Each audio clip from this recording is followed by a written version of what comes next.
Yo, yo, welcome to the Corona Cast. This is your boy Q, and this is episode 3.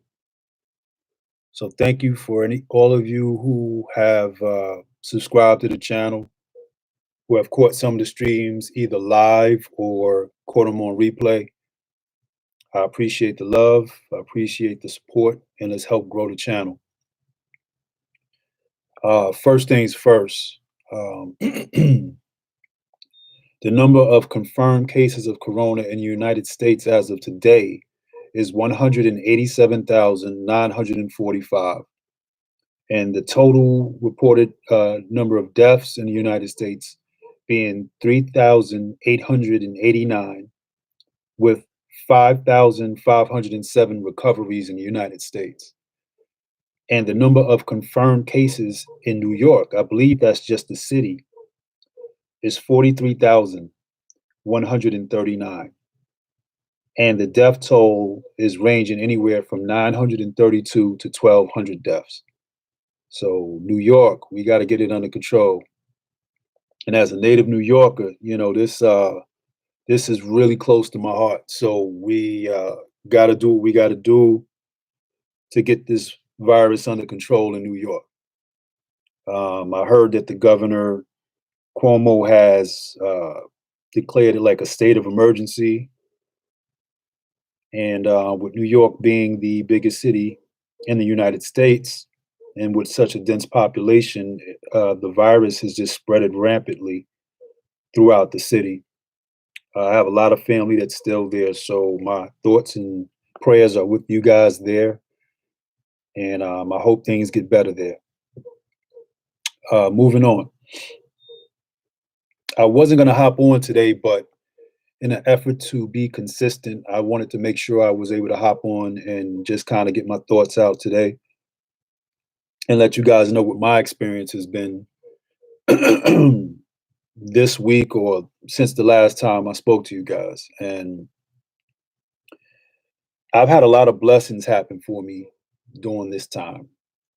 You know, I was blessed to be able to be out of work for like the last 20 days and not lose a day of pay through this whole process. And tomorrow I'll go back to work for the first time in 20 days. So I'm a little nervous about that because it's been a while, kind of got to get those muscles stretched. And, so I got a little anxiety about returning back to work after, such a long layoff. But I'm thankful to have a job to go back to. So that's up and coming. But one of the areas that has been causing me a lot of stress to this since the last time we talked is cabin fever. And the cabin fever, it's not like we're stuck in a house. We can get out, we can walk around. And me personally, I'm a homebody. I try to make my home as comfortable as possible for myself so I can stay at home for long durations if I need to. I'm kind of that type of person. But my wife, she's more outgoing. So I feel her stress when she can't go to the mall or just go anywhere that she would normally go on her regular life routine. And for her life to be interrupted, if she's unhappy or she's going through something, that affects my happiness as well. And then for my child and my grandchild that are here, they're both 9-year-olds. Being in the house so much is just starting to get to them, and we're trying to do the digital learning thing, which their school has been great, where they can learn from home, but it's been really a real hard challenge to get these kids to follow a routine, to do what they're supposed to do day in and day out, with the fact that they're bored, and that their normal routine has been interrupted. And I'm the one that's really helping them with their schoolwork and checking behind them and making sure that they're doing what they're supposed to do. And I know I'm not the only person going through this or doing this, so no one feels sorry for me. I mean, this is what a lot of people are going through, and a lot of people are going through a lot far worse things than I'm going through. But in the interest of just being honest, I've really been stressed out. And so I'm using this platform also as a way to relieve my stress and for people to relate to what I'm going through. And it's been really tough, trying to keep the kids on a routine. And these children today are very smart. Um, Anytime that they see chaos and going on, they try to exploit the seams and slip through the little cracks. And I have two of them here that are pretty bright and exploit those seams and kind of hide and slip through. If I'm working with one of them, the other one, maybe slipping through the cracks, and it's hard bouncing back from both children. So I feel for a lot of parents, single parents that are out there with more than two children who are dealing with this situation. That's got to be really challenging. And the school has been sending uh, different educational packages back and forth, a lot of texts and interaction back and forth between the schools and the parents, and it's just been overwhelming flood of information coming back and forth. And just when you think you got one thing down, something else pops up, and it's like it's hard to keep up. So it's been a real challenge. And the school issued a email today stating that the children will not be returning to school this school year. So this digital learning will continue to the end of the school year. So this means that this is going to be ongoing. And as I expressed to my children today, that you guys are lucky because you have all the means that you need to do well. You have internet, you have computers and iPads, and you know all the equipment necessary to get the job done. All you have to do is do it. And so also my anxiety is a little up because with me returning to work, I can't be over their shoulder 24/7. And I don't want them taking advantage of my wife, trying to get over on her, and that's a real concern, for me at this moment. Also, my dog. I love the guy. I love him. But he's getting on my nerves right now. He knows I'm home, been home all day, so he wants my attention and my time. And it's like I'm the only person in the house really who can walk him because he's a very strong dog. My wife has tried to walk him and he drags her here, there, and everywhere.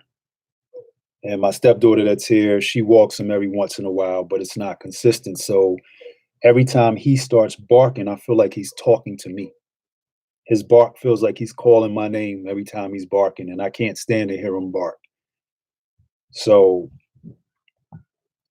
on one level, I miss being at work to a certain degree because it kind of gets me out of the house, allows me to kind of break the monotony of this routine that I have here at the home. But at the same time, I'm a little leery about returning, as well. And as life would have it, I was walking the dog in my subdivision, and one of my coworkers actually live in my subdivision, and she happens to ride up on me while I'm walking the dog, and she was letting me know how rough things have been at the job, and that things are kind of chaotic there. So that kind of added to my angst and frustration. It's like, wow, oh goodness, now I got to go back, and I don't know what I'm about to walk into. And I work in a retail environment, and we are an essential business where I work.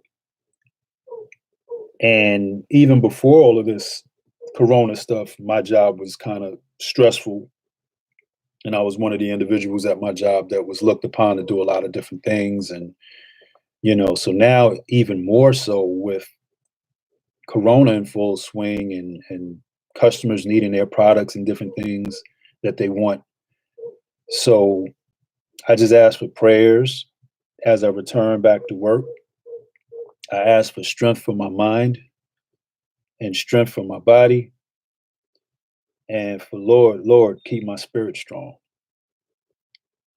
And but I'll be all right. I'm gonna get through it. I'm definitely gonna get through it. And for those of you out there, let me know your experience too. I know some of you guys out there have been really going through some challenges, some tough times, you know. So just hit me up in the comments, hit me up in the chat, let me know what's going on. Let me know what you're feeling. Let me know what you're going through, and how corona has impacted your lives, excuse me. You know. And do we have any idea if or when we will ever get back to a sense of normalcy? Is this what it's going to be like? How long is this going to last? I mean, is this our new normal now? And I happened to be in a Walmart today. Why was I there? I don't even remember why I was there. I think to get some potato chips or something to go with my dinner or something. I can't entirely remember. But as I'm in the Walmart, they have the little stickers on the ground telling you to maintain 6 feet of distance between the next customer. And you have these announcements that's going over the PA system. It feels like you're inside some type of futuristic sci-fi movie where they're telling you, this is prohibited and that's prohibited. It was freakish and eerie. You know, I'm in a parking lot and these loudspeakers just going off. Basically like giving you instructions of what and how to do and how to behave, and it's just really weird, man, and it doesn't seem real. But this is the times that we are living in right now. This is what it is right now. This is real. You know, and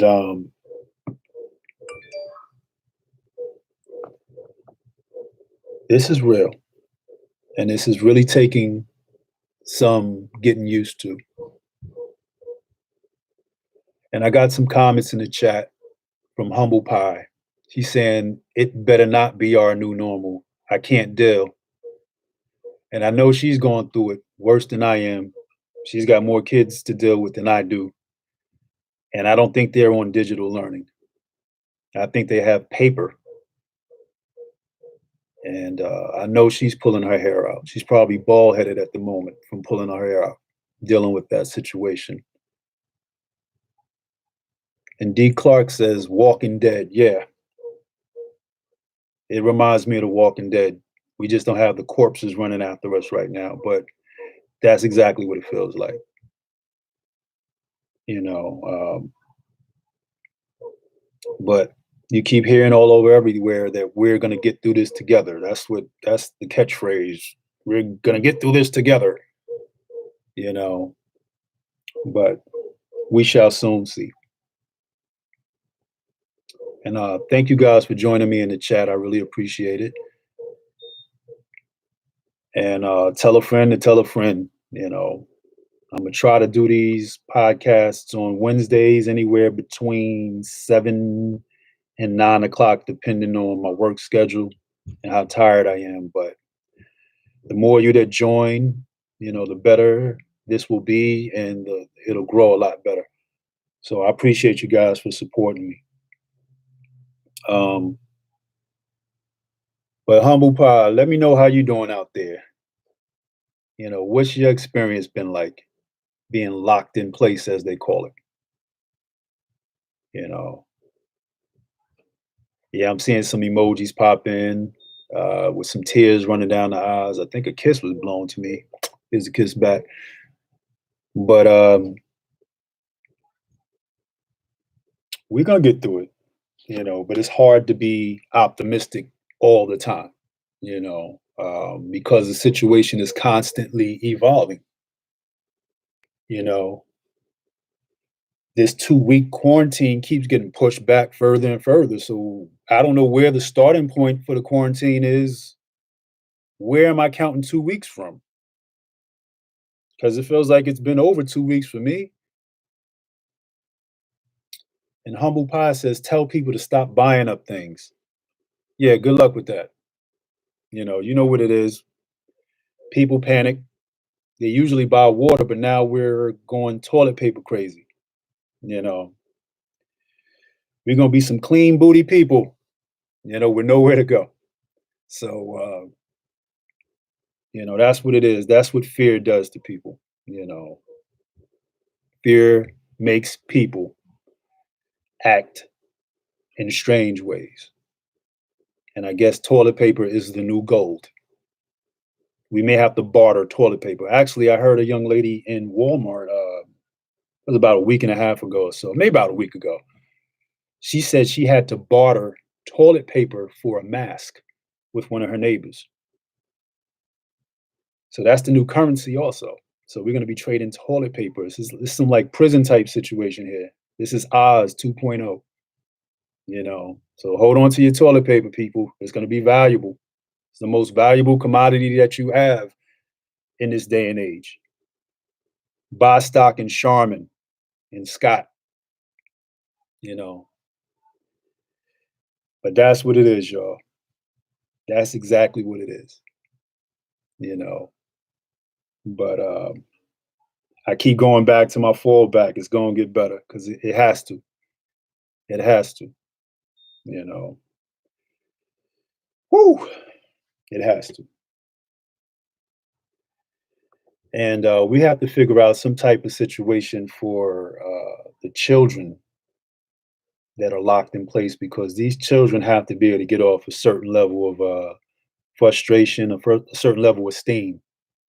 So us as parents can have some peace because for those of you who are parents out there, children that are caged up like that, it's just energy just building up. How many of you have ever played Street Fighter? You know when a guy's about to do the Hadouken, it's like he's building up all this big ball of power, and then it has to be released. And that's what the children are. And because they don't really have anybody else to give it to, they give it to the parents. I don't want that Hadouken. I don't want the Hadouken. I, you can keep the Hadouken, or they'll start terrorizing each other, which means you got to break fights up and arguments. And I don't think any of us are in the proper mind frame to be breaking up arguments between young children. We just want them to be quiet, play a video game. And in my house, the kids have some of everything to do, but for whatever reason, the things that they have to do, they're just not interested in doing them. Don't know why. They got video games, they got YouTube, there's toys all over the place to play with. When we were in normal times, those are the things that they were doing and they wanted to do but because they are restricted, they're now uninterested, or not as interested in those things. So they want to terrorize us, the parent. And I seen something on, I believe it was Facebook or something like that. They showed a father hiding from his daughter. He had a sectional couch and he had a picture of the middle part of the sectional where it joins at. And he heard his daughter calling for him. So he hid in the corner and he put this little picture up and it made it look like he was invisible. Like she was none the wiser that he was actually still sitting on the couch. And I'm like, man, I wish I could do that. I really wish I could do that, but I couldn't. If I tried, man, my wife, my daughter, my granddaughter, my dog, they'll all be hunting me down with a pitchfork. You know, it's good to be wanted. It's good to be loved, but it's tiring at the same time. You know, it's tiring at the same time. And one of my other daughters, she's looking for a nail salon. Good luck. She's finding out the hard way. She's roughing it. She can't get her nails done. You know who you are. I ain't gonna put you on blast, but you know who you are. You know, Why would anybody think the nail salon is gonna be open? Why? If everything else is shutting down, you think that, I know, a lot of those folks like to make their money, but they ain't stupid. And then that makes them a target too, because there's a lot of foolishness going on where people are targeting Asian people. So, and a lot of those nail salons are run by Asian people. So, it's for their safety too to close down these shops and stuff because you don't want ignorant people, acting out, you know. And okay, Humble Pie put in a comment. She said, think of all the children living in negative households. That's a good point. School for a lot of kids is an outlet. It's also a way of escaping from abuse, different forms of abuse, or lack of food and lack of nurturing sometimes. So a lot of these kids get that in the school system, and for them to be stuck at home with, maybe parents that are on drugs or going through different issues, you know, how's it for those children, you know? And I know that the main reason for keeping schools closed is in an effort to protect the children's health, but their mental health is also being affected by not having the social outlet, being able to really interact with friends. And, every child doesn't have technology at their disposal, so I believe, we have to make an effort countrywide to make sure that all children under a certain age have access to computers, tablets, free internet for low income homes, and not that crappy internet. You know, these companies out here can do better than that. We can give these families some powerful internet, so these kids can have some type of telepresence with their friends, or find ways of socially interacting with one another, during these times. These children really need an outlet. And this is the only way the parent is going to be able to have some degree of sanity, is that their children, have an outlet.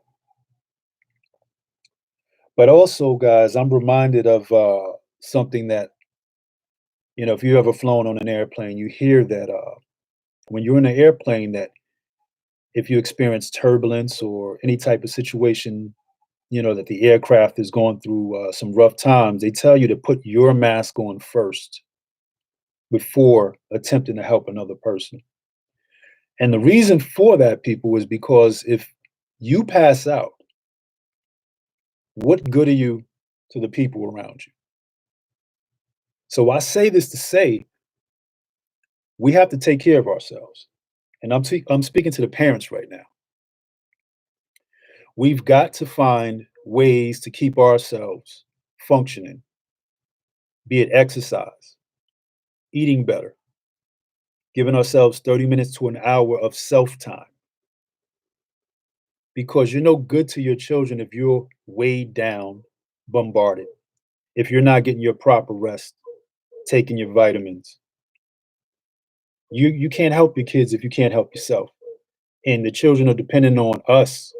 And I'm speaking to myself too. They're dependent on us to take care of them. So just like it's hard for us, it's probably worse for them, you know.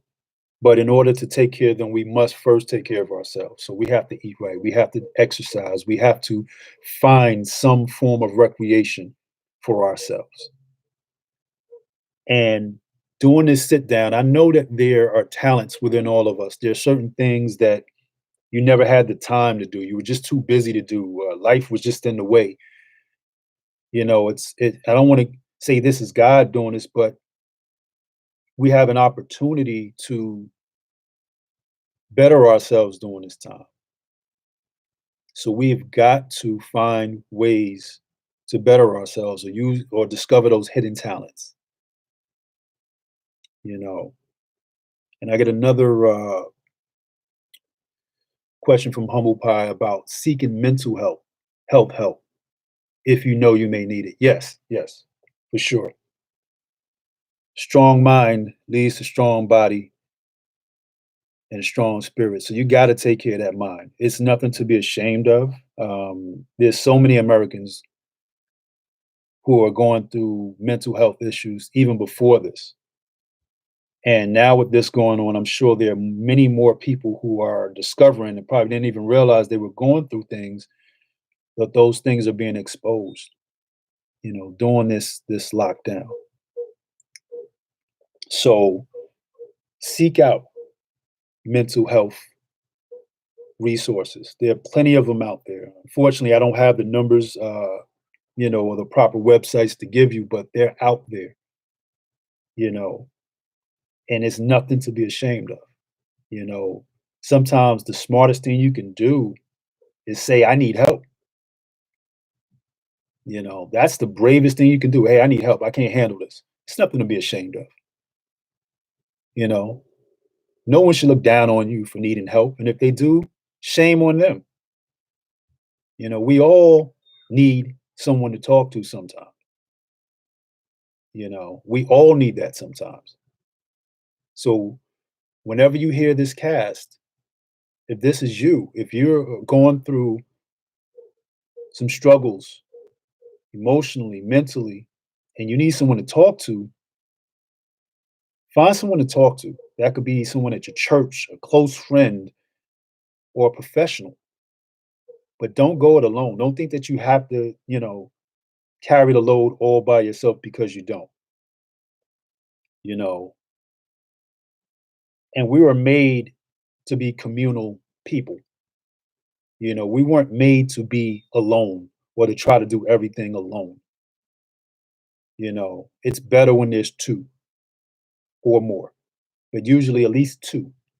And I can't remember what it says in the scripture, but I know that it's centered on something like two together can do more than one.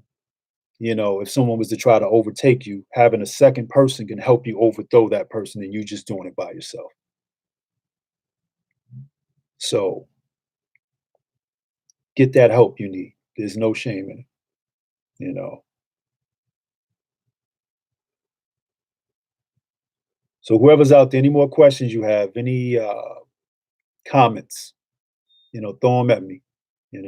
Stay on for a little bit longer, maybe another couple of minutes. So get your questions out and let's talk about it. Let's talk about it. But while I wait for some comments to come in,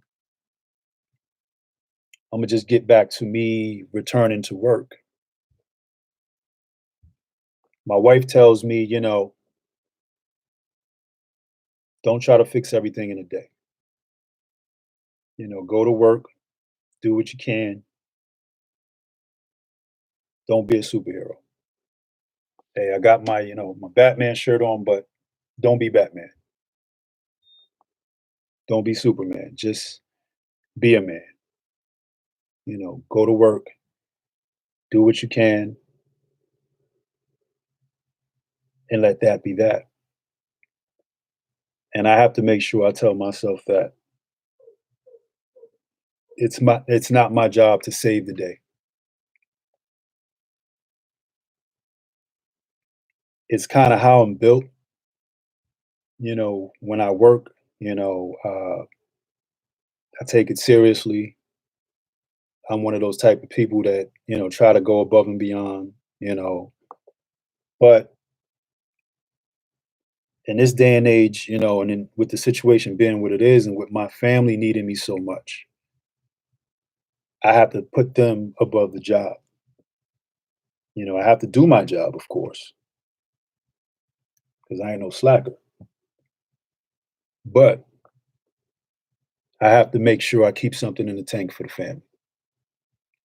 And as the leader of my home, as the leader of my family, I have to make sure that, as I was telling you to take care of yourself, that I take care of myself. I can't be a hypocrite.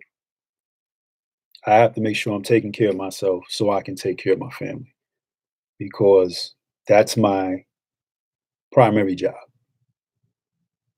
you know. Even with all the complaining I've been doing today, about the kids and this, that, and the other, I'm truly blessed. I'm truly loved. So even days when it's overwhelming, I'm truly loved. You know, if y'all remember that movie Coming to America when he was singing "To Be Loved," Eddie Murphy was singing when the neighbor told him to shut up. Yeah, that's me. You know, it's a wonderful, wonderful feeling to be loved. You know, but it can wear you out too. But with that said, people, I'm gonna shut the cast down. As I said, we will try to reconvene on Wednesday, next Wednesday, between 7 and 9 o'clock. I'll try to get more firm on the date, depending on my strength and energy, and depending on interest. Maybe even Sundays, I might hop on for a couple minutes, or just to get my thoughts out. And so definitely Wednesday, Lord willing. And there's a possibility that I might jump on the stream again this coming Sunday. That's my goal. I would love to jump on twice a week if possible, Sundays and Wednesdays, depending on circumstances. And if anything like really major happens, I may have to just jump on real quick and update the public on what's going on, and on that note, yeah, stimulus checks are coming. I'm hearing as early as possibly April 6th, as late as toward the end of April, but I'm thinking it's going to be somewhere between the 6th and the end of the month. You have to do your own fact finding to find out who qualifies and who doesn't. But to my understanding, single people making under, I think, $50,000, 1,200 bucks, married couple, $2,400, and $500 per child. So, you know, that's what's up. We could all use that in light of the economy and the way things are going right now. And I'm also hearing that, depending on if the economy does not bounce back, there is a possibility that Trump would try to issue another round of stimulus. But let's get the first one first and go from there and see what happens. But again, thank you guys for tuning in. I appreciate the love. It's your boy Q, and remember, wash your hands, nasty.